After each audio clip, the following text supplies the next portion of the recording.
Look at this. Just look at it. This is Smithville, Mississippi, April 27th, 2011, 4 o'clock in the afternoon. Or rather, this is what's left of Smithville.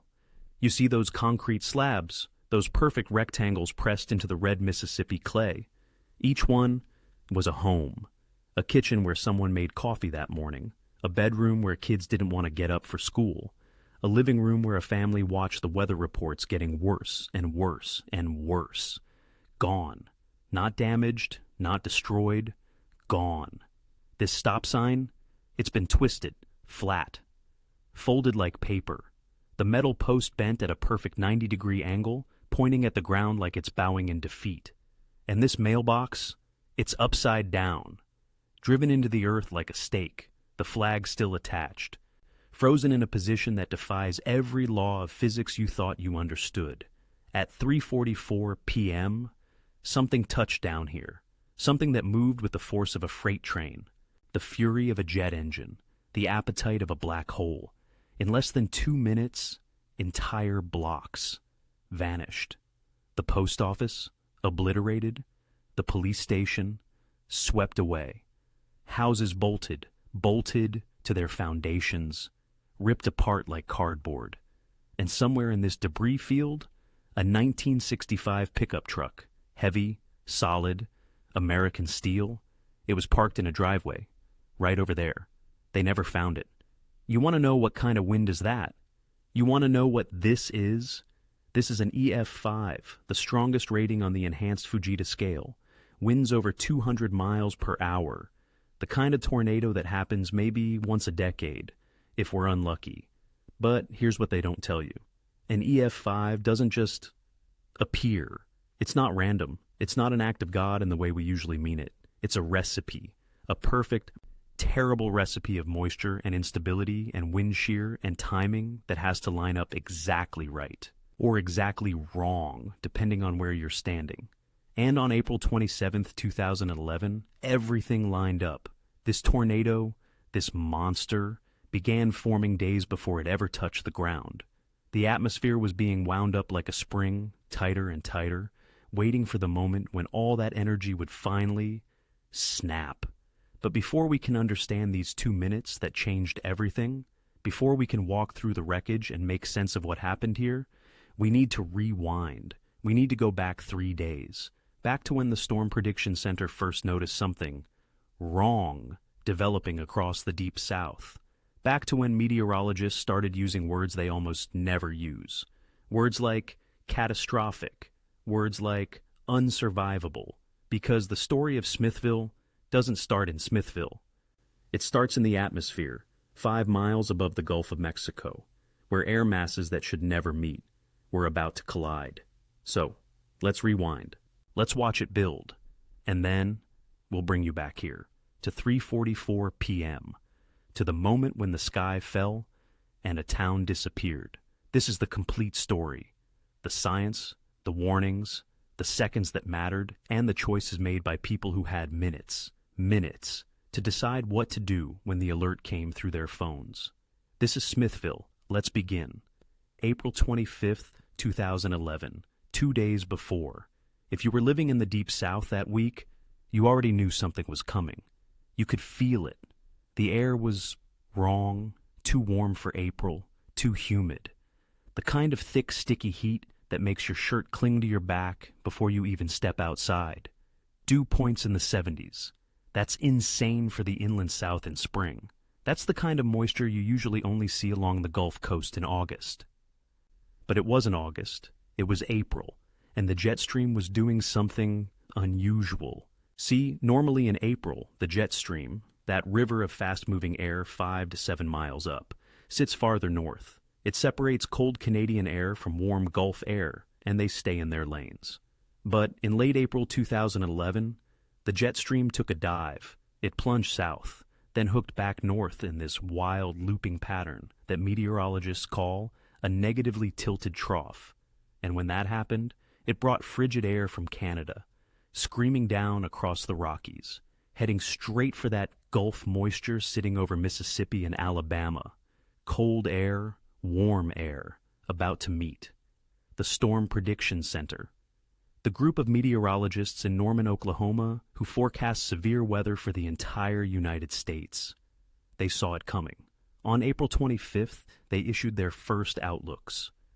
Words like significant severe weather outbreak. On April 26th, those outlooks escalated. Particularly dangerous situation. You need to understand something. The SPC doesn't throw around phrases like that lightly. A particularly dangerous situation, watch, or PDS watch, is reserved for setups that have the potential to produce violent, long-track tornadoes, the kind that kill, the kind that erase towns. And by the morning of April 27th, they weren't hedging anymore. The entire Mid-South was under a high risk for severe weather. Not moderate, not enhanced, high. That's the highest category on the scale. It means the conditions are so perfect, so primed, that significant tornadoes are not just possible, they're expected. But even they didn't know how bad it was about to get. Morning, April 27th, 2011. If you were watching the weather that morning, you saw storms already firing across Mississippi and Alabama, a line of showers and thunderstorms. Nothing too impressive yet. Just a squall line moving through, bringing some lightning, some gusty winds, maybe some small hail. But here's the thing. That morning line, it wasn't the main event. It was the appetizer. Because what that line did was leave something behind, an outflow boundary. Think of it like a scar in the atmosphere. When those morning storms push through, they drag cool air down from the upper levels. That cool air spread out along the ground, like a pool of water, creating this invisible line, this boundary, where cool air met warm air. And boundaries are magnets for tornadoes. See, when new storms form along an outflow boundary in the afternoon, they don't just spin a little. They spin hard. Because the boundary adds extra rotation, extra twist. It's like giving a figure skater a push when they're already spinning. Everything speeds up. By early afternoon, the sun came out. The temperatures spiked back up into the 80s. The humidity was crushing, and aloft, that jet stream was screaming overhead at over 100 knots. Instability, off the charts. Wind shear, extreme. Moisture, abundant. And that outflow boundary, sitting right across North Mississippi, like a loaded gun.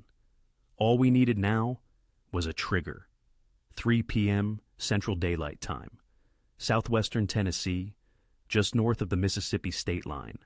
Radar operators at the National Weather Service in Memphis are watching their screens. And they see it. A single storm cell. Discrete. Isolated. It's just starting to build. But it's building in exactly the wrong place. Or, depending on how you look at it, exactly the right place. Right over that outflow boundary. The storm doesn't look like much at first. Just a red blob on the radar, some heavy rain, maybe a lightning bolt or two.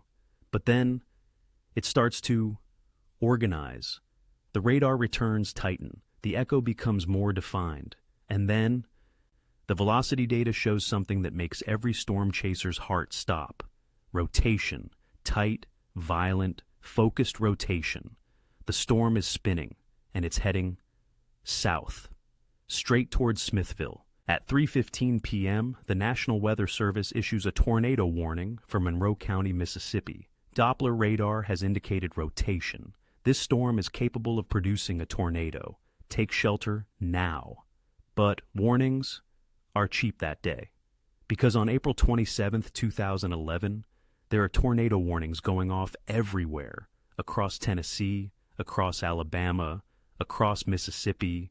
Sirens are blaring in dozens of towns at once. It's overwhelming. And if you're sitting in Smithville, watching your TV cut to the weather, watching that angry red blob on the screen moving toward you, how do you know this one is the one that's going to hit you? How do you know this is the one that's going to be different? You don't. 3:42 p.m. Central Daylight Time, southwestern Monroe County, Mississippi. Just west of the Tennessee-Tombigbee Waterway, the storm touches down. At first it's not much, maybe EF0, maybe EF1. Just a funnel condensing out of the base of the cloud, kicking up some dust, snapping a few tree branches. But remember that outflow boundary? Remember all that rotation the storm had been building for the last 30 minutes? The tornado drops down, right over that boundary, and it explodes. Within seconds, it's widening, strengthening. The condensation funnel goes from narrow and gray to thick and black, filled with dirt and debris and pieces of trees. And it's accelerating. 40 miles per hour, northeast, straight towards Smithville.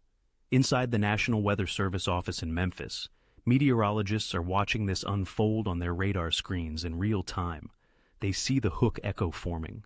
They see the debris ball, this bright glowing blob on the radar that shows up when a tornado is so strong. It's lofting debris high enough to be detected by the radar beam, and they see where it's headed. At 3:43 p.m., they issue a tornado emergency, not a warning. An emergency. That's the highest level of alert. It means a violent tornado is on the ground, confirmed, and it is heading for a populated area right now. A large, extremely dangerous tornado is on the ground. Take cover now. This is a life-threatening situation. 1 minute to impact. Imagine you're in Smithville. It's 3:43 p.m. on a Wednesday afternoon. Your phone buzzes. Tornado warning. Extremely dangerous tornado on the ground. Take shelter immediately. The sirens outside start wailing. That rising and falling tone that every Southerner knows. That sound that makes your stomach drop, even when it's just a test. But this isn't a test. What do? Do you get in your car and try to drive away? No, there's no time. And driving in a tornado is one of the worst things you can do. Do you go outside and look at the sky? Absolutely not. If you can see it, it's too late. So you go inside. You find the most interior room on the lowest floor. A bathroom maybe, a closet, somewhere with no windows. You grab your phone, your wallet, your kids if you have them. You get low, you cover your head, and you wait. Because that's all you can do. One survivor later said, quote, "It turned cool so fast. The temperature dropped maybe 20 degrees in 30 seconds. I thought, maybe it's over. Maybe the storm's passing." Then the wall groaned. And I knew it wasn't over. 3:44 p.m. The tornado crosses into Smithville proper. And in the next 90 seconds, it will reach its maximum intensity. Let me explain what EF5 means. The Enhanced Fujita Scale rates tornadoes from EF0 to EF5. It's not based on wind speed directly. It's based on damage, specifically damage indicators, buildings, trees, vehicles. Surveyors look at well-built structures, homes anchored to their foundations with bolts, walls properly braced, and they assess the degree of damage. EF0, peeled shingles, broken branches. EF1, roof gone, siding ripped off. EF2, roof and walls gone. House is a skeleton. EF3, entire walls collapsed. Roof structure gone. Only the foundation remains. EF4, house is completely leveled. Only a slab remains, but maybe some interior walls, some plumbing, some heavy appliances still anchored. EF5, well-built homes, swept completely away. Not just walls gone, not just roofs missing, swept, clean. The foundation is bare. The anchor bolts, half-inch steel bolts driven deep into the concrete, are bent or missing. Trees aren't just snapped, they're debarked. The bark is scoured off, leaving bare white wood, because the wind is carrying sand and debris at 200 miles per hour, acting like a sandblaster. Vehicles aren't just damaged, they're thrown hundreds of yards, or they disappear. That's what happened in Smithville, the Smithville post office, a brick building. Solid construction, built to last. The tornado hit it at peak intensity. When surveyors arrived the next day, there was no building. There was a slab and a scattered field of bricks, some found over a mile away. The police station, same story. Government buildings, reinforced, anchored, gone. And if that's what it did to those buildings, what do you think it did to homes? This is Oak Street, or it was Oak Street. 10 homes on this block. 8 of them are completely gone, just slabs. bare concrete with bent anchor bolts sticking up like broken teeth. But look at this one. See those anchor bolts? They're still there. Half-inch steel, driven through the wooden sill plate, through the subfloor, deep into the concrete foundation. They should have held the house down. They bent. Steel bent. Because the wind forces were so extreme that the entire structure was lifted up and carried away before the bolts could even shear off. Over here. This is what's left of a 2-story home. You can see the basement. The walls are still there, mostly, but everything above ground level, gone. The family had a safe room in the basement, steel reinforced, bolted into the foundation. They survived, but their neighbors, the ones who sheltered in a first-floor bathroom, they didn't. Look at these trees. These are old oaks, probably 80, 100 years old. Massive trunks, 3 feet in diameter. They're not snapped at the base. They're not uprooted. They're debarked. The bark is completely gone, just smooth white wood. In some places, the wood itself has been gouged and splintered by debris moving so fast it acted like shrapnel. And then, there's the pickup truck. A resident here. Had a 1965 pickup, heavy, solid, parked in his driveway. After the tornado, they searched. They looked through every debris pile for miles, never found it. Not the chassis, not the engine block, not even a single tire. What kind of wind? Does that? By 3:46 p.m., the worst is over in Smithville. The tornado is moving northeast, crossing into Alabama. But the damage is catastrophic. Across Monroe County, Mississippi, 15 people are dead, another 40 injured, the post office clerk, the family on Oak Street, the man who ran the hardware store, the grandmother who'd lived in her house for 50 years, all gone in 90 seconds. This is not sensationalism. This is not disaster voyeurism. These were real people, with names, with families, with lives that mattered, and in 90 seconds, they were taken. But remember, the tornado isn't done. It's crossed out of Smithville now, leaving behind this field of destruction. But it's still on the ground, still violent, still moving into Alabama. And there are more towns ahead. We need to follow it. 3:47 p.m.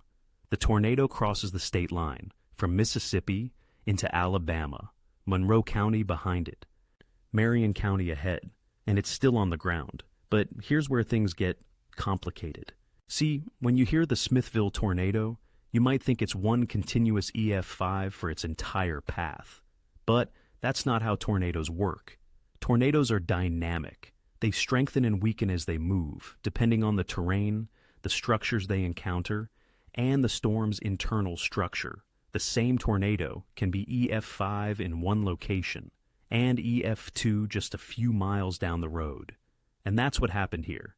In Smithville, peak intensity, EF5, absolute devastation. But as it crossed into Alabama, moving through more rural areas, through farmland and scattered homes, the intensity dropped. Not because the storm was weakening.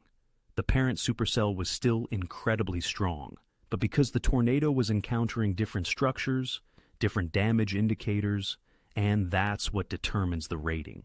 This is important. When the National Weather Service surveys tornado damage, they can only rate what they can measure. If a tornado moves through an open field, no rating. There's nothing to damage. If it hits a well-built brick home, they can assess that. If it hits a poorly anchored mobile home, that tells them less about the wind speed, because mobile homes can be destroyed by much weaker winds. So, when you see EF2 for a segment in Alabama, it doesn't mean the tornado got weak. It means the structures it hit couldn't provide evidence of stronger winds. Make sense? 4:03 p.m. The tornado is now tracking through Marion County, Alabama, and it's about to hit a small community called Scottsville. Population? Maybe 200 people. Rural, quiet. Homes spread out along country roads, farms, families who have lived on the same land for generations. They got the warnings. The National Weather Service in Birmingham had been tracking this storm since it crossed the state line. Tornado emergency still in effect. Sirens, wailing. But in rural Alabama, you don't have as many options. No public shelters on every corner, no reinforced buildings downtown. You have your home, your bathroom, your storm cellar if you're lucky enough to have one, and you hope it misses you. It didn't. In Marion County, 6 more people died. In Franklin County, just to the north, 2 more. Different terrain, different structures, different circumstances, but the same terrible result. First responders from across the region were already mobilizing, because by 4 p.m., this wasn't just one tornado anymore. Across Alabama, Mississippi, Tennessee, Georgia, dozens of tornadoes were on the ground simultaneously. The National Weather Service was issuing warnings so fast, their computers could barely keep up. Emergency management agencies were overwhelmed. Cell towers were down. Power was out. Roads were blocked by debris. And in Smithville, in Scottsville, they were on their own, for now. But help was coming. Neighbors were already searching. Families were digging through rubble with their bare hands, calling out names, listening for voices under the debris. Because that's what you do. When the sky falls, you don't wait for permission. You don't wait for officials. You start digging, and you don't stop until you find them. Okay, let's talk about something important. How do we know this was an EF5? Because I've seen the comments on tornado videos before. How do they know it was EF5? Did they measure the wind? That looks like EF4 to me. The media always exaggerates these ratings. Let me explain how this actually works. After a tornado, the National Weather Service sends out survey teams. These are trained meteorologists and emergency managers who walk, or sometimes drive, the entire damage path. They document everything. They take hundreds of photos. They measure debris trajectories, they examine buildings, trees, vehicles, infrastructure, and they use something called damage indicators and degrees of damage. Let's say they find a well-built 1 or 2 family residence. That's a specific damage indicator.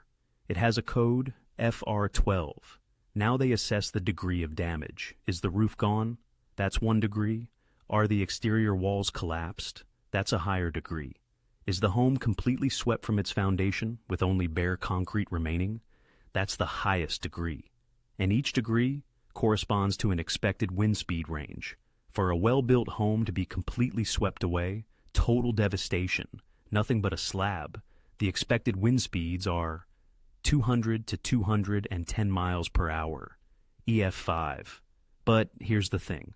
They don't just look at one house. They look at multiple structures. They cross-reference. They check for consistency. If they find several well-built homes swept clean, and trees debarked, and large vehicles missing or thrown extreme distances, that's when they assign EF5. And in Smithville, they found homes swept clean. They found anchor bolts bent. They found trees completely debarked, the bark scoured off by debris moving at 200 miles per hour. They found a vehicle that was never recovered. They found the post office and police station gone. That's not speculation. That's not media hype. That's evidence. EF5 confirmed. 4:23 p.m. near Hodges, Alabama, Franklin County. After 41 minutes on the ground, after carving a path of destruction 35 to 37 miles long, the tornado finally lifts. The parent supercell continues northeast, still capable of producing more tornadoes.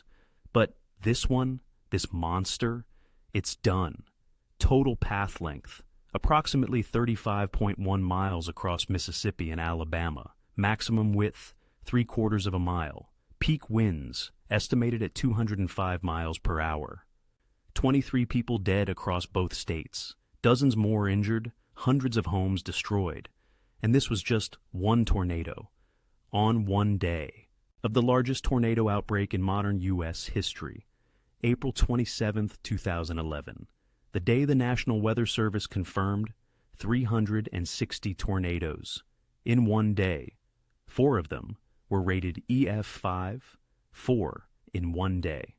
To put that in perspective, in the entire decade before 2011, the United States had only seen 2 EF5 tornadoes total.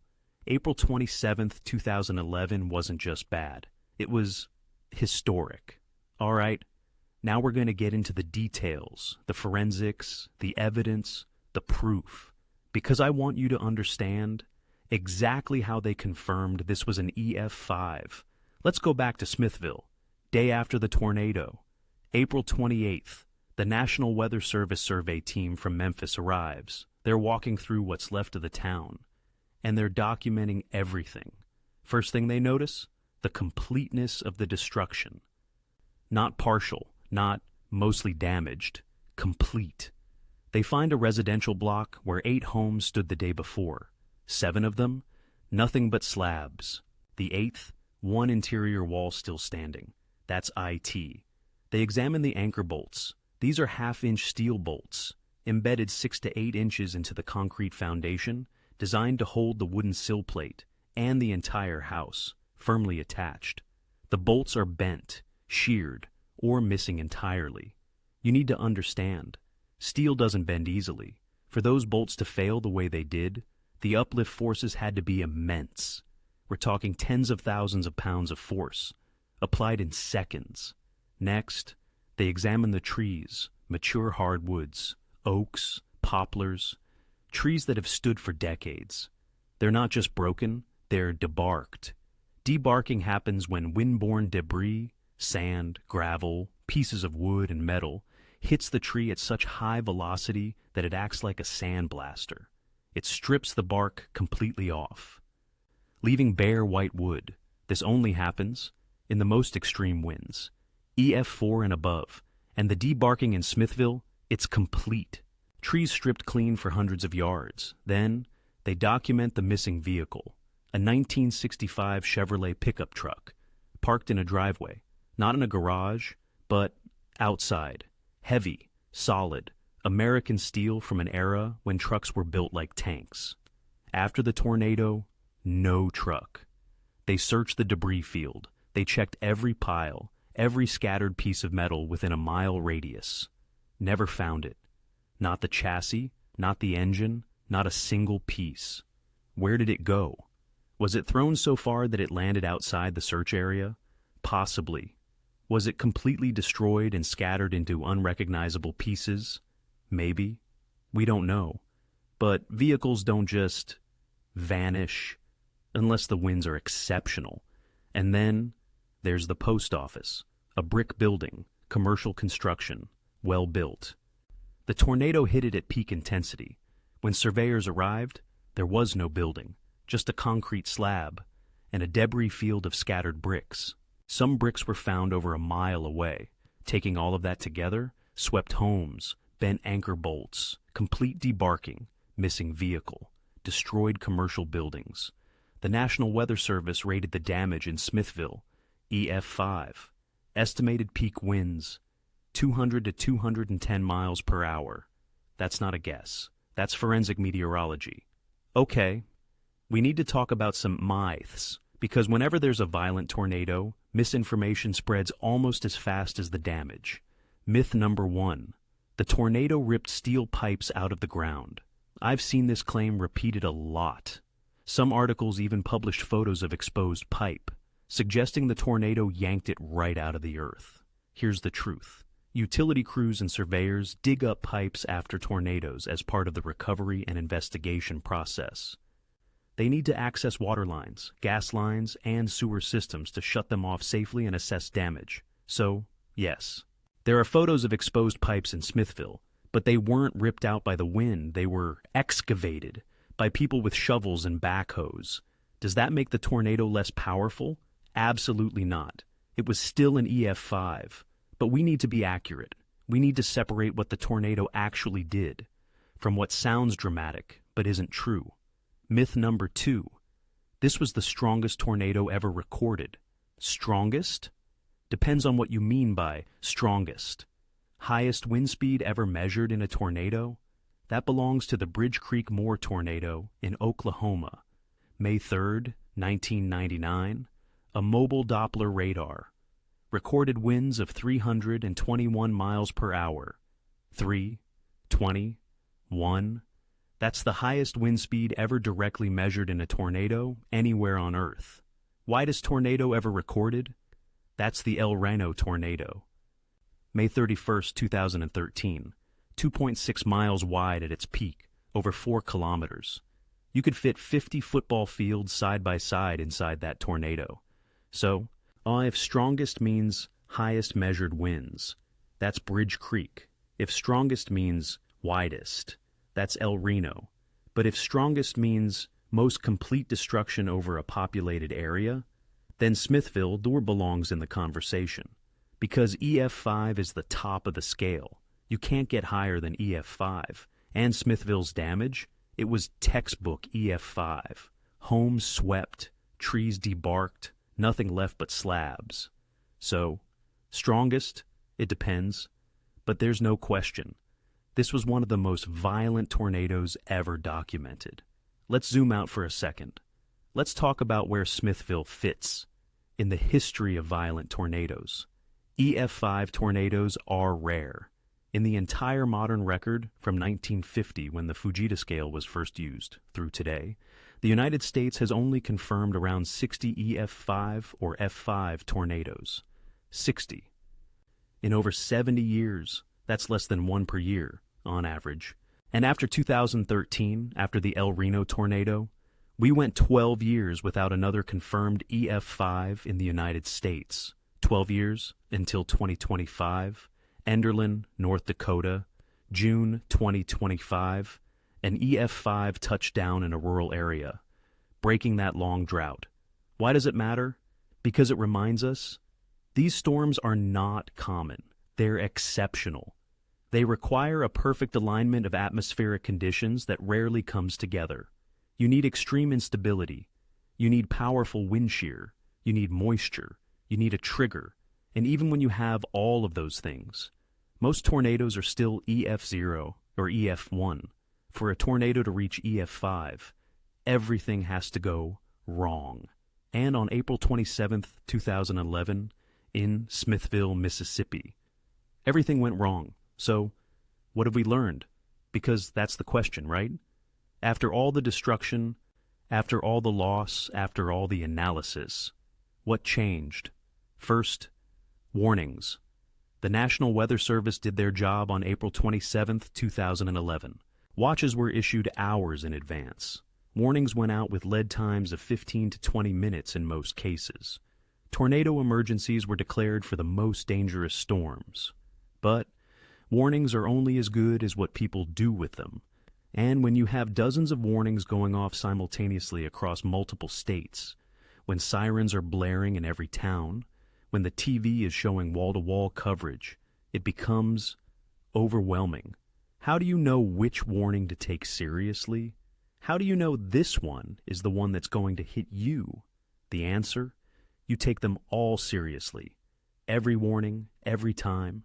If there's a tornado warning for your county, you go to your safe place. You don't wait to see the tornado. You don't go outside to look. You don't film it on your phone. You get low, you cover up, and you wait. Second lesson, construction. After Smithville, engineers studied the failures. They looked at homes that were completely swept away, and they asked why. And what they found is that even well-built homes weren't built for 200-mile-per-hour winds. Standard residential construction is designed for winds up to maybe 100 miles per hour, maybe 120 in hurricane zones. But 200? No. So, what's the solution? Safe rooms, reinforced interior spaces, with steel doors, concrete walls, and anchors driven deep into the foundation. Spaces that can withstand EF5 winds, even when the rest of the house is destroyed. And here's the thing, they work. In Smithville, families who had safe rooms, they survived. Even when their homes were completely swept away, the safe room held. It's not foolproof. Nothing is, but it's the best protection we have, short of an underground shelter. Third lesson, community. In the hours after the tornado, when Smithville was cut off from the outside world, when power was out and roads were blocked and cell towers were down, who showed up? Neighbors. People who lived 3 streets over came with chainsaws and shovels, Farmers who were spared brought their tractors to clear debris. Churches opened their doors. Families shared what little they had left. Because that's what communities do. When everything falls apart, you take care of each other. You don't wait for FEMA. You don't wait for the Red Cross. You start immediately. And by the time official help arrived, a lot of the critical first hours of search and rescue were already done by neighbors. Today, Smithville still stands. Not the same Smithville, not the one that existed on April 26, 2011, but a Smithville that rebuilt. New homes, new businesses, new streets. The post office, rebuilt. The police station, rebuilt. Families moved back. Kids went back to school. Life continued. Because that's what people do. They endure. There's a memorial now in the center of town. 23 names carved into stone. 23 people who didn't make it. And every April, on the anniversary, the town gathers. They remember, they reflect, they honor. Not to relive the trauma, but to remind themselves of what they survived and to recommit to being ready if it ever happens again. Because here's the truth. It will happen again. Not in Smithville, necessarily. Maybe not for another 50 years or 100, but somewhere, some afternoon in April or May, when the conditions align, the atmosphere will spin up another monster, and somewhere, another town will face the same choice that Smithville faced: take shelter or risk it. Will they have safe rooms? Will they heed the warnings? Will they be ready? That's why we tell these stories, not to sensationalize, not to scare, but to prepare, because knowledge is the only advantage we have. We can't stop tornadoes. We can't predict exactly where they'll hit, but we can understand how they form. We can build better shelters. We can issue better warnings. And we can make sure that when the next EF5 touches down, fewer names get carved into stone. April 27th, 2011, 3:44 p.m., 2 minutes. That's all it took to change everything, to erase blocks, to take lives, to test a community. But in the days and weeks and years that followed, Smithville showed something else. Not just what wind can destroy, but what people can rebuild. That's the story of Smithville, not just the tornado, the aftermath. Because the tornado was 2 minutes, but the recovery, that took years, and the memory, that lasts forever. So the next time you hear a tornado siren, the next time your phone buzzes with a warning, the next time the sky turns that sickly green and the air goes still, remember Smithville. Remember that 2 minutes can change everything. And remember, that taking shelter can save your life. This was the Smithville EF5, one of the most violent tornadoes ever documented. And now you know the complete story.